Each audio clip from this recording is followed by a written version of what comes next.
rendez-vous. Mince.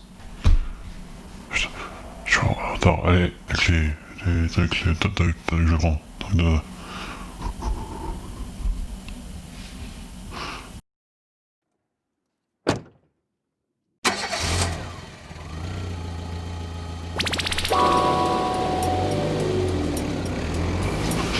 Allez, mon ami, dégage-toi.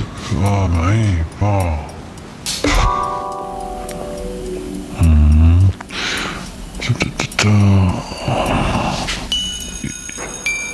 Je crois que c'est lui là-bas. Oh, enchanté monsieur, désolé d'être en retard. Comment vous allez? Bah écoutez, j'ai eu le temps de prendre une bonne bière en vous attendant, donc je vais très bien. Je suis navré vraiment du retard, j'ai eu un empêchement de dernier moment, donc j'espère que Axel ne sera pas mis en colère contre vous, donc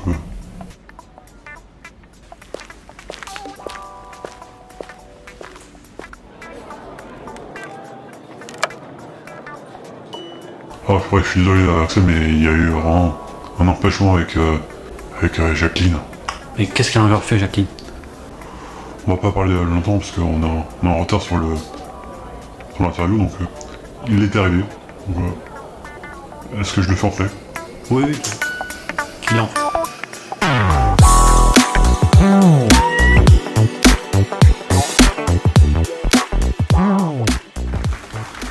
Bonsoir à tous.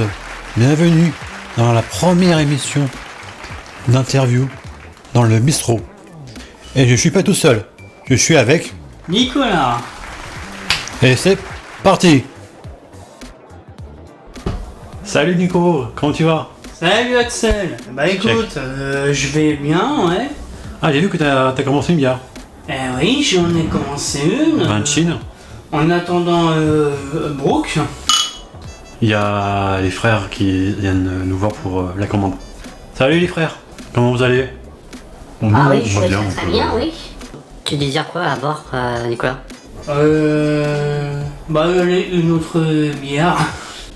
Alors on a une Heineken, on a une bière du démon, on a une left et une green.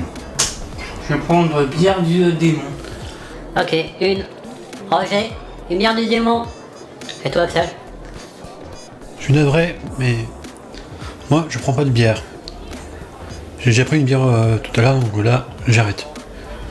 C'est un peu trop pour moi. Première question, alors comment tu y vas? Et présente-toi. Bah j'ai 28 ans. Je suis diplômé du bac professionnel menuiserie.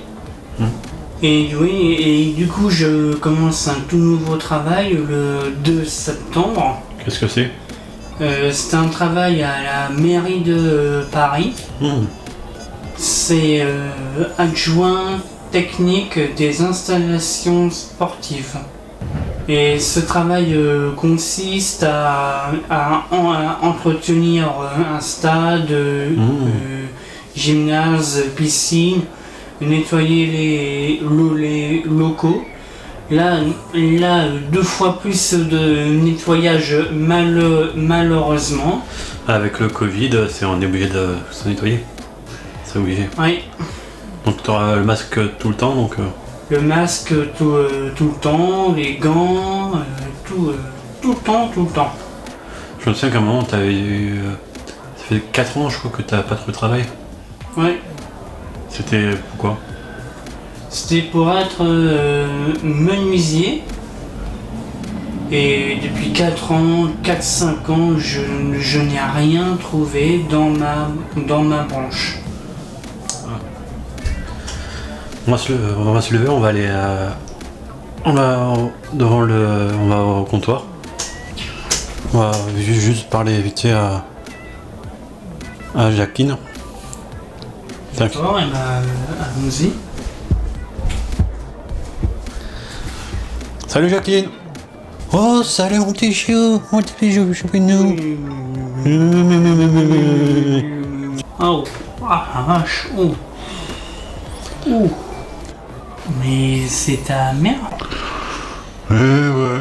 Oh, elle a une sacrée poigne, hein. Elle m'a un petit peu détruit les joues.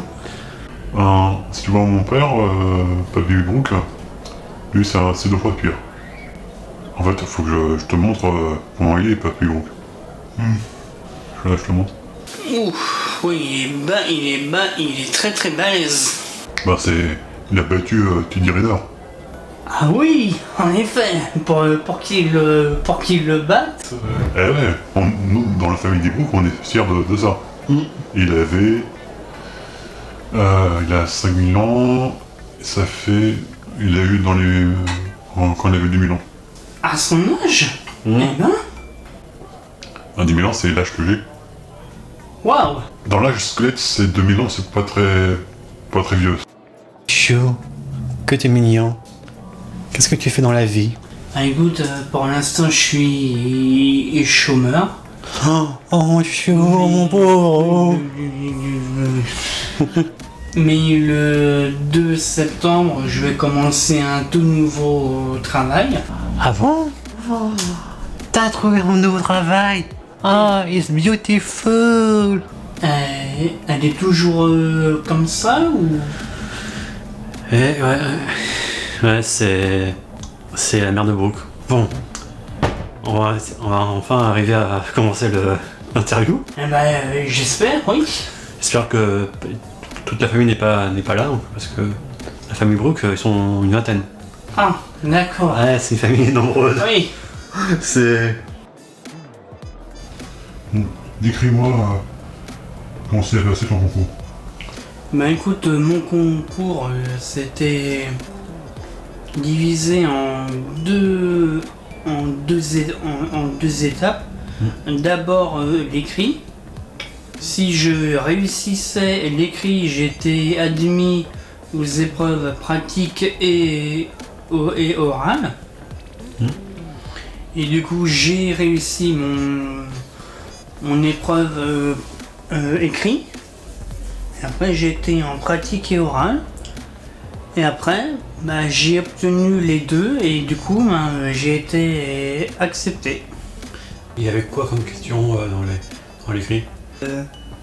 Il y avait des questions aussi sur la discrimination, sur le racisme, des questions qui étaient liées à notre métier,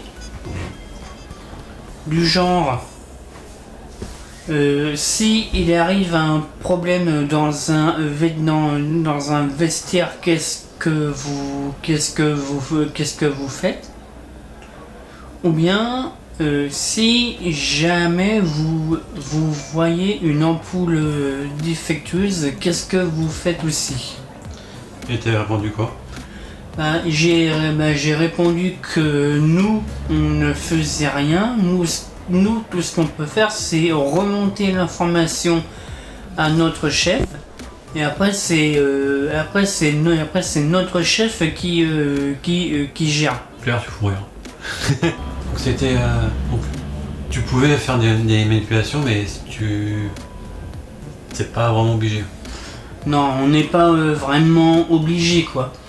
Après, si on ne sait pas faire, si ça sort hors de notre champ de compétences, on fait appel à une autre équipe. Okay.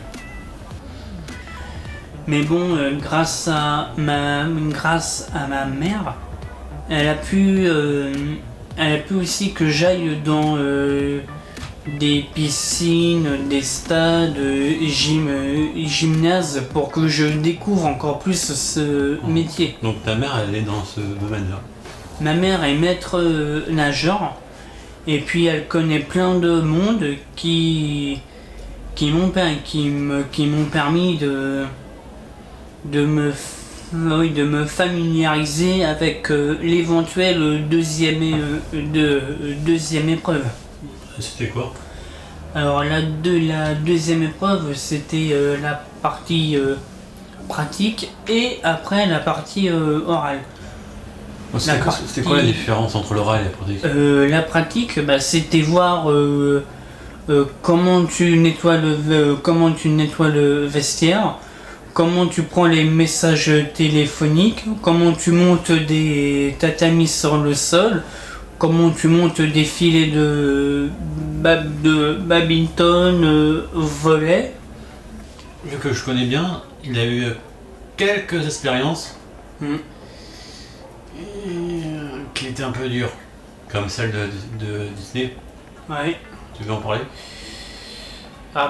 Disney, j'ai fait 2 jours avec eux. Et au bout et puis à la fin du deuxième jour, c'est bon monsieur, vous faites pas l'affaire, au revoir.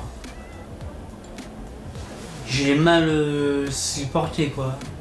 Ils auraient pu me prendre à part dans un bureau et puis me dire bon écoute, il y a quelques améliorations encore à faire sur toi, tu fais de l'excellent boulot, mais bon, il y a un peu long. t'es un petit peu long et tout, donc c'est à améliorer quoi. C'est pas de dire aux jeunes c'est bon tu fais pas l'affaire, t'as la porte qui est juste là quoi. Ouais.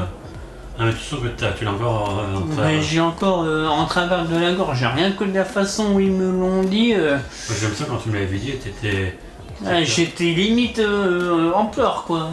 Je me suis dit un job chez Disney, ça c'est un bon job. Ouais.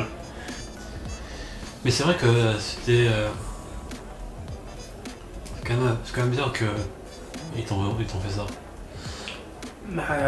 Oui, hein, ils m'ont fait ça. Ils m'ont dit écoute, il y a erreur de contrat, t'es pas la bonne personne, merci et la portée là quoi. Waouh. Mais c'était un boulot trouvé par Pôle emploi ou pour...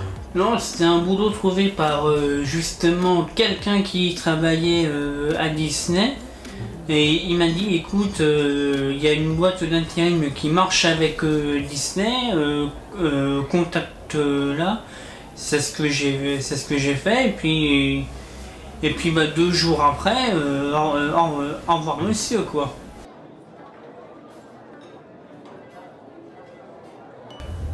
Alors j'avais travaillé aussi pendant 2 ans à la RATP. Ça c'était la mission locale de ma commune qui m'a trouvé cet emploi là. Et c'était renouvelable une fois 6 mois, mais moi j'étais ponctuel. Je faisais les choses qu'on me demandait, qui m'ont renouvelé 2 fois 6 mois. C'est génial ça. Ah oui. Mais donc qu'est-ce que tu avais apprécié dans ce travail? Ce que j'avais apprécié, c'est la relation qu'on avait avec les passagers. Tu étais dans quelle ligne? Alors, je travaillais sur 4 lignes de métro. La 13, la 3, la 4 et la 9. C'est pas les plus gentils. Alors, moi, les lignes que j'ai détestées, c'est la 13 et la 4. Ouais. Surtout que la 4, en après-midi, on était à Gare du Nord. Oh putain. Oh non, mais là, c'était la station horrible, quoi. La Gare du Nord. En plus, le soir, il y avait toute la population qu'on ne voulait pas voir.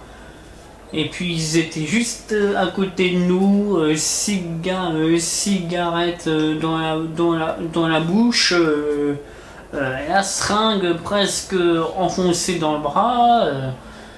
Ah non mais quand on était sur la 4 le soir, on avait des consignes. Et puis on avait aussi un agent de sécurité et puis un maître chien. Ah oui.